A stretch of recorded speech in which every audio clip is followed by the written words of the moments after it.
pense que personne n'est mieux. La preuve, moi, je suis dans la mobilisation. Je vais mobiliser pour participer à cette action. Je rappelle que le GIR, qui est le groupe d'information républicain, je fais partie des membres au départ. Au départ, c'était le groupe d'information gouvernemental. Le président a demandé d'enlever le gouvernemental parce que ce groupe ne peut pas être un groupe pour informer des actions du gouvernement. Le gouvernement, c'est encore plus haut.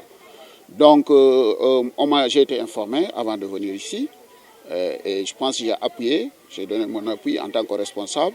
Et donc, on est dans la mobilisation pour que la réussite de l'événement.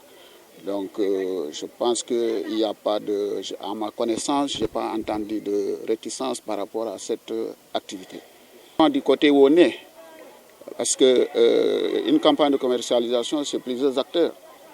Il y a les huiliers, il y a les producteurs, et puis il y a les opérateurs semenciers. Bon, toujours, c'est dans les années passées, je pense que c'est les producteurs qui criaient pour dire que leur arachide est bradé. Donc cette année, il y a de nouveaux acteurs qui sont dans le secteur qui font que c'est le producteur qui gagne plus d'argent que les autres acteurs. Donc en quelque sorte, c'est le producteur qui est en train de contrôler le marché. Vous savez qu'un marché, c'est une dynamique. Bon, donc je pense que ce qu'on va faire, c'est comme notre ministre l'a dit, cet instant qu'on peut demander aux producteurs, on ne peut même pas, on n'est pas en mesure de le faire. On ne peut pas demander les producteurs de ne pas vendre leur arachide.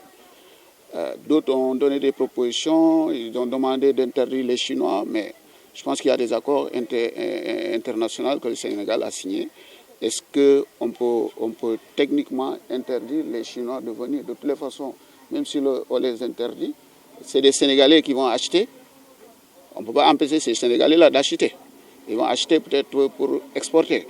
Donc je pense que la solution, pour moi, il faut que les huiliers, quand même, essayent de voir à l'avenir comment signer des contrats avec des producteurs en mettant à leur disposition des semences, de l'engrais et d'avoir des contrats vraiment bien ficelés de telle sorte qu'au moment venu, que les producteurs avec qui ils ont signé des contrats puissent rembourser et leur permettre de disposer des graines. Mais le marché est toujours dynamique. Et tant qu'il y a des acteurs, l'État avait dit c'est 210, mais vous êtes sur le terrain, vous voyez que les 210 sont prix plancher. On ne peut pas être en deçà de 210, mais les prix ont flambé. Donc si une entreprise planifie sa collecte sur la base de 210, évidemment, l'entreprise aura des problèmes parce que actuellement les prix ont flambé, on est entre 250, 275 et 300. Je pense que ça, vous savez, je discute avec le ministre, hein, et sa position c'est ça. Sa position c'est ça. Donc, et je pense que le président même, je pense qu'il ne peut pas, le marché, on ne peut pas empêcher les acteurs d'acheter. On ne peut pas empêcher moi, producteur qui a mes graines, de vendre au prix le plus offrant. Et c'est ce qui se passe aujourd'hui. Voilà.